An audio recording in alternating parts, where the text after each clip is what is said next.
सगळ्यात महत्त्वाची गोष्ट सांगतो, जेव्हा आपल्याला लग्नामध्ये किंवा एखाद्या पवित्र समारंभामध्ये किंवा जेव्हा आपण होम हवन करतो तेव्हा न चुकता आपल्याला आपले गुरुजी किंवा भटजी ब्राह्मण एक प्रश्न विचारतात, तुमचं गोत्र काय?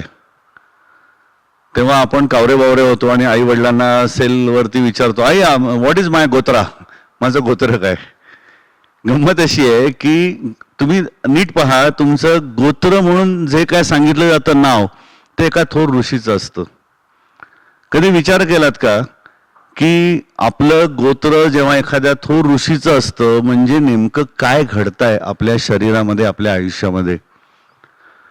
आपण रोज म्हणतो की अरे नवीन बाळाचे डोळे ना आजोबांसारखे आहेत, त्याचे हसणं ना अगदी थेट पणजोबांसारखं आहे, त्याचे केस ना एकदम खापर पणजोबांसारखे आहेत.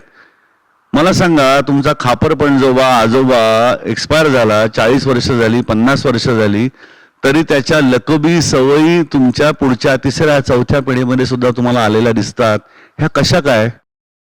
तर जेनेटिकली त्या माणसाच्या शरीरामध्ये जे काय होतं ते तत्व तुमच्या देहात उतरलेलं असतं. मग हेच प्रिन्सिपल थोडंसं प्रोलॉंग केलं तर तुमच्या लक्षात येईल की जेव्हा तुमचा मूळ पुरुष म्हणून, जेव्हा एखादा गोत्र पुरुष म्हणून एखाद्या ऋषीचं नाव घेतलं जातं की ज्या ऋषींनी जी काय तपश्चर्या केली असेल आणि त्यांनी जे काय प्राप्त केलं असेल, शक्ती म्हणूया परमेश्वराची कृपा, ही जेनेटिकली तुमच्या पिंडामध्ये, तुमच्या शरीरामध्ये अस्तित्वात असते. म्हणजे असं गृहीत धरा की तुम्हाला एखादी मायक्रोचिप दिलेली आहे, तुमच्या ब्रेनमध्ये इन्स्टॉल केली आहे आणि त्याच्यामध्ये प्रचंड प्रमाणात मोठा फिनॉमिनल एकदम महत्वाचा डेटा आहे. तुमच्यापाशी आहे तो डेटा, फक्त त्याला एक पासवर्ड टाकलेला आहे. तर पासवर्ड टाकल्यानंतर तो पासवर्ड जर तुम्ही फीड केलात तर जसा अख्खा डेटा ओपन होतो तसं तुमच्या गोत्र पुरुषाने केलेली साधना तुमच्या ऍक्च्युअली ग्रॉस बॉडीमध्ये सगळी हजर आहे. तो इन्फॉर्मेशनचा डेटा तुमच्या बॉडीमध्ये ऍक्च्युअली हजर आहे. गरज आहे ती फक्त पासवर्ड टाकून तो अनलॉक करायची. म्हणजे ज्याला आपण टोटल रिकॉल म्हणूया, अर्नॉल्डचं पिक्चर होतं ना टोटल रिकॉल, तसं सत्पुरुषांकडनं, थोर संतांकडनं शक्तिपात दीक्षा होते. म्हणजे नेमकं होतं काय, तर तो जो पासवर्ड आहे तो क्रॅक केला जातो आणि तुमचा टोटल रिकॉल चालू होतो. कुठपर्यंत? किमान मिनिमम सांगतोय हा, मिनिमम तुमच्या सत्ययुगातल्या किंवा त्रेतायुगातल्या तुमचा जो ऋषी आहे, जो तुमचा मूळ पुरुष आहे, जे तुम्ही गोत्र पुरुष म्हणून नाव सांगताय, त्याने जी काय महान साधना करून, अनेक वर्ष तपश्चर्या करून, जेवढ्या मोठ्या पॉवर्स म्हणूया आपण, सिद्धी हा शब्द नको वापरायला, ॲक्वायर केल्या असतील तेवढ्या मिनिमम तुम्ही ॲक्वायर करू शकता. एवढं महत्व आहे गोत्राला. I think this is sufficient.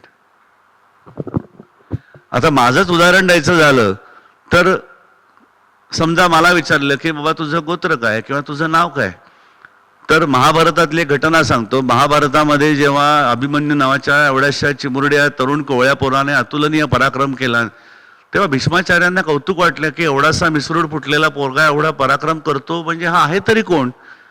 तेव्हा त्यांनी विचारलं की अरे मुला तुझं नाव काय? तर आज आपल्याला नाव विचारलं तर समजा मला विचारलं तर मी काय सांगतो, माझं पहिलं नाव, वडिलांचं नाव आणि आडनाव म्हणजे सुनील शशिकांत काळे.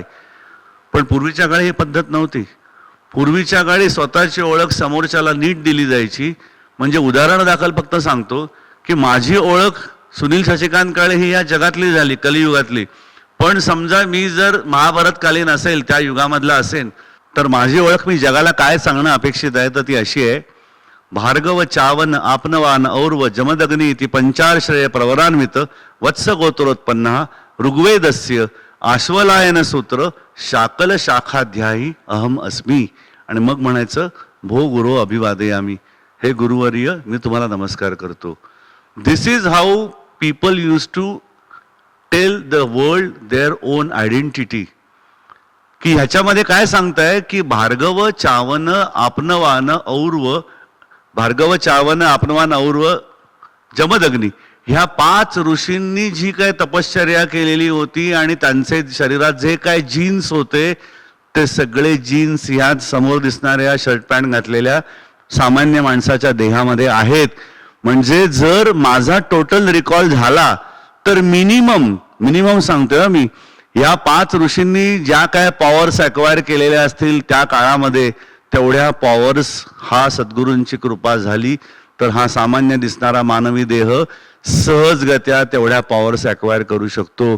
एवढी मोठी देणगी आहे आपल्या गोत्रपुरुषाची. आम्ही विसरलोय गोत्रपुरुष कोण.